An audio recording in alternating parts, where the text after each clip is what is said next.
27 бөлүм.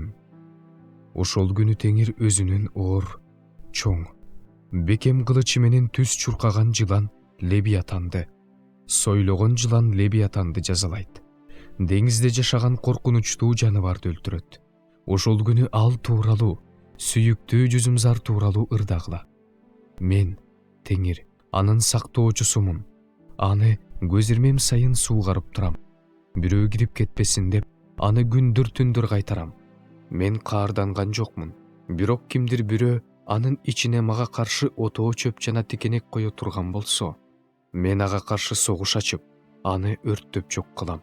Эгерде ал менден жардам сурап кайрылса, мени менен тынчтык келишимин түзгүсү келсе, анда мени менен тынчтык келишимин түзсүн.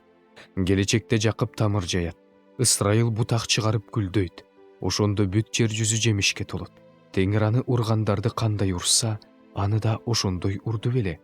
Аны өлтүргөндөр кандай өлтүрсө, аны да ошондой өлтүрдү беле. Сен аны четке кагып, күнөөсүнө жараша жазаладың.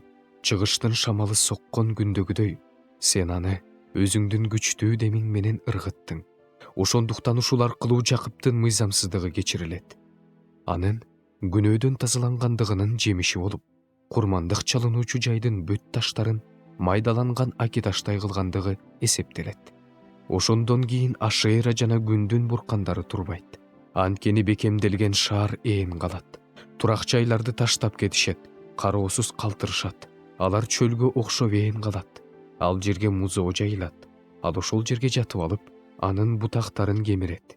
Анын бутактары куурап калганда, аларды сындырып салышат.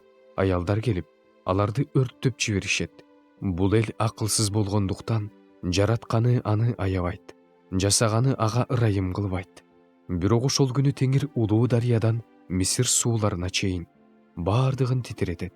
Ошондо силер, Ысрайыл уулдары, баарыңар чогултуласыңар. Ошол күнү мындай болот: улуу Сурнай тартылат.